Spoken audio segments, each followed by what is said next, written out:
ሰባቱ ሊቃነ መላእክት እነዚህ ናቸው። ሚካኤል በኃይሉ፣ ገብርኤል በምስራቹ፣ ሩፋኤል በፈውሱ፣ ራጉኤል በፍትሑ፣ ኡራኤል በጥበቡ፣ ፋኑኤል በንስሐው፣ ሳቁኤል ደግሞ በሰላሙ ከጎናችን ይቆማሉ። ከዘመናት በፊት ዓለም ሳይፈጠር ፀሐይና ጨረቃ ብርሃናቸውን ሳይረጩ በሰማያዊው መንግሥት አንድ ታላቅ ምስጢር ተጀመረ። የማይታዩ የማይዳሰሱ ነገር ግን የዓለምን ሚዛን የሚጠብቁ ብርሃናውያን ፍጥረታት ተፈጠሩ። ከነዚህ እልፍ አእላፍ መላእክት መካከል ግን ልዩ ስልጣን የተሰጣቸው በእግዚአብሔር ዙፋን ፊት የሚቆሙ 7 ታላላቅ አለቆች አሉ። እነዚህ 7ቱ ሊቃነ መላእክት እነማን ናቸው? ስልጣናቸውስ እስከምን ድረስ ነው? ለምንስ ነው የሰው ልጅ እንዲጠብቁ የታዘዙት?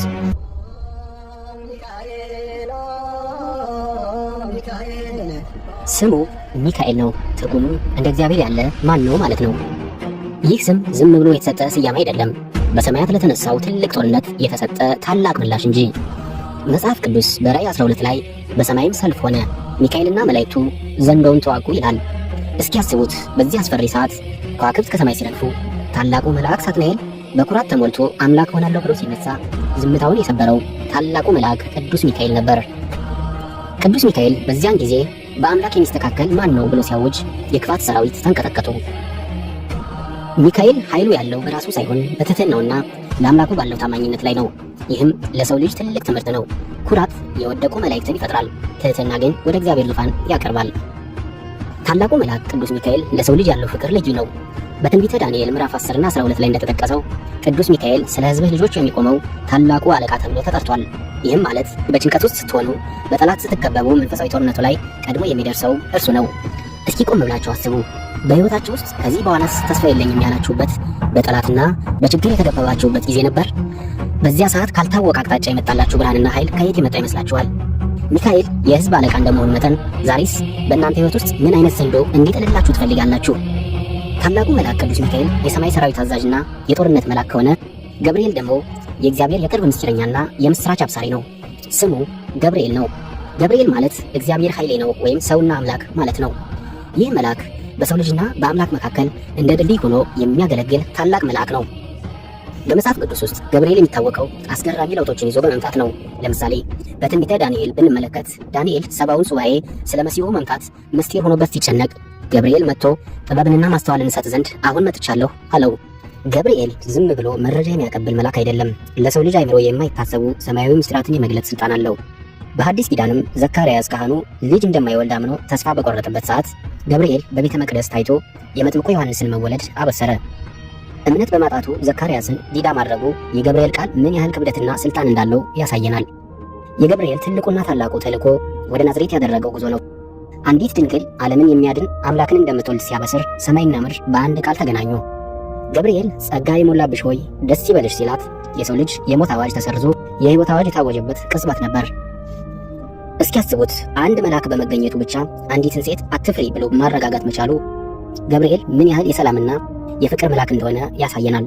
እርሱ ጭንቀትን ወደ ደስታ፣ ፍርሃትን ወደ ተስፋ የሚቀይር የብርሃን ተላላኪ ነው። ገብርኤል የምስራች አብሳሪ ብቻ አይደለም፣ እርሱ የእሳት ነበልባሉን የሚያቀዘቅዝ ኃያል መልአክ ነው። በትንቢተ ዳንኤል ምዕራፍ 3 ላይ 3ቱ ሕፃናት ሲድራቅ፣ ሚሳቅና አብደናጎ ወደ 7 እጥፍ ወደሚነድ እሳት ሲጣሉ ገብርኤል ወርዶ እሳቱን እንደ ቀዝቃዛ ጠል አደረገው። ይህ ታሪክ የሚያስተምረን ነገር ቢኖር ዓለም በእሳት ወይም በችግር፣ በበሽታ፣ በጦርነት ስታቃጥላችሁ ገብርኤል ያንን እሳት አጥፍቶ የሰላም አየር የመስጠት ስልጣን እንዳለው ነው። በኢትዮጵያ ኦርቶዶክስ ተዋሕዶ ቤተክርስቲያን ገብርኤል ሲባል ብዙዎች ከእሳት አደጋ የሚጠብቅ ብለው የሚጠሩትም ለዚህ ነው። በታሪክ ውስጥ ገብርኤል ብዙዎችን ታድጓል።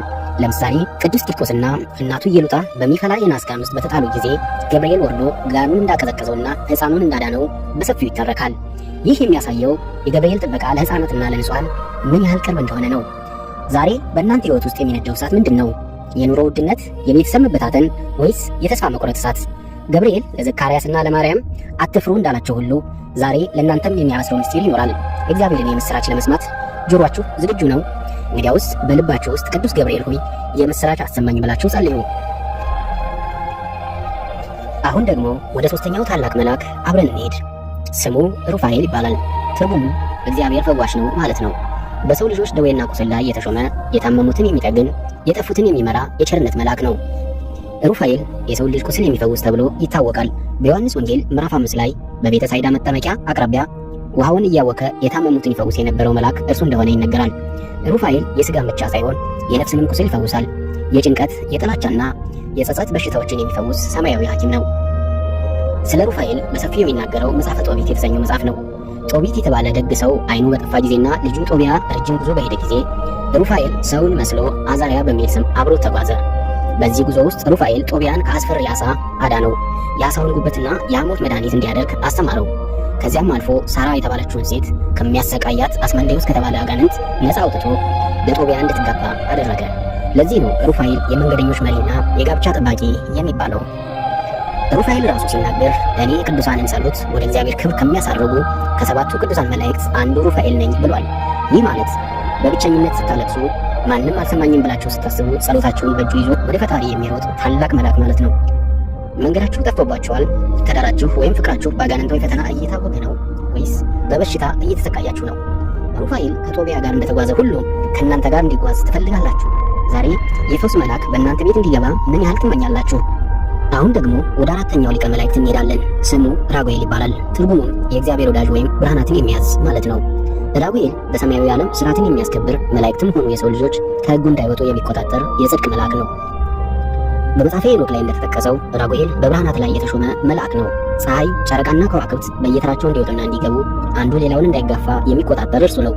ይህ የሚያሳየው ራጉኤል የሁከት ሳይሆን የሥርዓት መልአክ መሆኑን ነው። ሕይወታችሁ ምስቅልቅል ሲል፣ ሰላም ሲጠፋና ጨለማ ሲወርሳችሁ የብርሃናት መሪው ራጉኤል ሥርዓትን እንዲመልስላችሁ ይላካል። ራጉኤል ጸላቴ ኃጥአን ወይም ኃጢአትን የሚጠላ በመባል ይታወቃል። ይህ ማለት ግን ሰውን ይጠላል ማለት አይደለም። ይልቁንም በሰው ላይ የሚደረገውን ግፍና በደልን አይወድም። ምስኪኖች ሲበደሉ፣ ፍትህ ሲጓደልና ድምፅ የሌላቸው ሰዎች ሲጨቆኑ ራጉኤል የእግዚአብሔርን የፍትህ ሰይፍ ይዞ ይነሳል። በዓለም ፍጻሜ ጊዜም ክፎችን ከደጎች የሚለይና ፍርድን የሚያስፈጽም ከባድ ስልጣን ያለው መልአክ ነው። ራጉኤል የእግዚአብሔር ወዳጅ እንደመሆኑ መጠን ሰውንም ከአምላኩ ጋር ለማስታረቅ ይጥራል። በሰው ልጆች መካከል ጠብ ሲነሳ፣ ቤተሰብ ሲበታተንና ጓደኝነት ሲፈርስ የሰላም አየርን የሚነፍሰው ራጉኤል ነው። በሕይወታቸው ውስጥ ፍትህን ናፍቃችኋል ወይስ የደከማችሁበትን ድካም ሌሎች ሲወስዱባችሁ ወይስ በሐሰት ስትከሰሱ? ዛሬ የብርሃናት መሪው ራጉኤል ወደ ሕይወታችሁ መስቶ ጨለማውን እንዲገፋላችሁና የጠፋውን ፍትህ እንዲመልስላችሁ ትፈልጋላችሁ? እንግዲያውስ ቅዱስ ዑራኤል ሆይ በሕይወቴ ሥርዓትን አውርድ እያላችሁ ጸልዩ።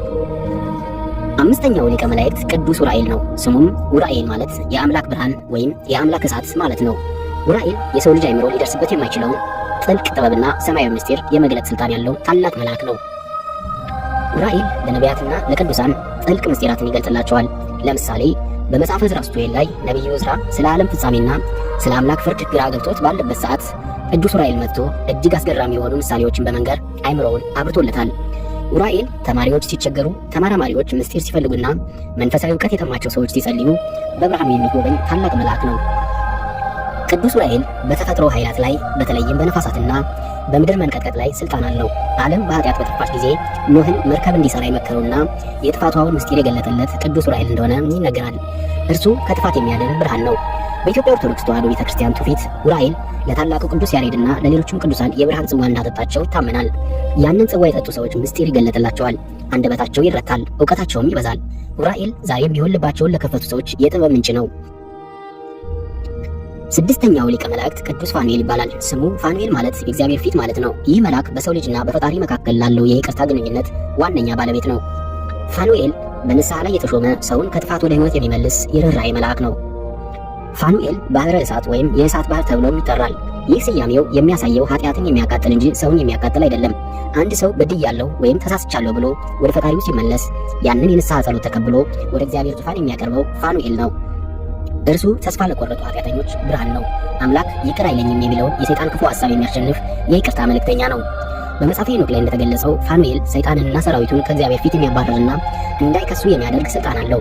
ሰይጣን የሰው ልጅ ድካም እያነሳ በሚከስበት ሰዓት ፋኑኤል የንስሐውን ዋጋ ይዞ ይቆማል። ይህ ማለት በሕይወታችሁ ክፉ መንፈስ የሚዋጋችሁና የሚከሳችሁ ከሆነ የፋኑኤል ጥበቃ ከክሱ ነፃ ያወጣችኋል። ፋኑኤል የገነትን ደጅ እንደሚጠብቅና ቅዱሳን ወደ መንግስተ ሰማያት ሲገቡ በደስታ እንደሚቀበላቸው ይታመናል። እርሱ የሰው ልጅ መጨረሻው እንዲያምር መንገዱም ወደ ብርሃን እንዲሆን ሌት ተቀን የሚጋደል ታላቅ መልአክ ነው። በሕይወታችሁ ውስጥ ይህ ኃጢአቴ ወይም ስህተቴ መቼም አይሰረዝም ብላችሁ ተስፋ የቆረጣችሁበት ጊዜ አለ? ዛሬ የንስሐው መልአክ ፋኑኤል እጁን ዘርግቶ ይጠብቃችኋል። የንስሐን መንገድ ለመጀመርና አዲስ ሕይወት ለመለማመድ ዝግጁ ናችሁ? ዛሬ ፋኑኤል የጸሎታችሁ አሳራጊ እንዲሆን ትፈልጋላችሁ? ሰባተኛውና የመጨረሻው ሊቀ መላእክት ቅዱስ ሳሙኤል ነው። በአንዳንድ ጥንታዊ ጽሑፎች አፍኒን ተብሎም ይጠራል። ትርጉሙም የአምላክ ድርሻ ወይም የአምላክ መጋቢ ማለት ነው። ሳሙኤል በተፈጥሮ ኃይላት ላይ በነፋሳት በከዋክብትና በምድር ውደት ላይ የሰለጠነ ታላቅ መልአክ ነው። ዓለም በስርዓት እንድትጓዝ ዝናብ በጊዜው እንዲዘንብ ነፋሳትም ለሰው ልጅ ጥቅም እንዲውሉ የሚቆጣጠረው ሳሙኤል ነው። መጽሐፈ ሄኖክ እንደሚለው እርሱ በነፋሳት ላይ የተሾመ መልአክ ነው። ይህም ማለት የሰው ልጅ ከዚህ ዓለም ወደዚያኛው ዓለም ሲሻገር ነፋሳትን በመጠበቅና በመምራት ረገድ ትልቅ ሚና አለው። ሳሙኤል በሰዎች መካከል ሰላም እንዲሰፍንና ፍቅር እንዲነግስ ይተጋል። ግጭቶች ሲበዙና ዓለም በጦርነት ስትታወቅ ሳሙኤል የተፈጥሮን ሰላም ለማምጣት ይላካል። እርሱ የጥላቻን ነፋስ አቁሞ የፍቅርን ዝናብ የሚያዘንብ የሰማይ ገበሬ ነው። ሳሙኤል በተለይ ለተጨቆኑና ምድራዊ መፍትሄ አጣን ለሚሉ ሰዎች ተስፋ ነው። በተፈጥሮ አደጋዎች እንደ ጎርፍ፣ ድርቅና የመሬት መንቀጥቀጥ ጊዜ ሰዎችን ለመታደግ የእግዚአብሔርን ትእዛዝ ይፈጽማል። እንግዲህ ዛሬ ያየነው ታሪክ ብቻ ሳይሆን እያንዳንዳችን ከእነዚህ ብርሃናውያን ኃይላት ጋር ያለንን መንፈሳዊ ትስስር እንድናጠናክር ነው።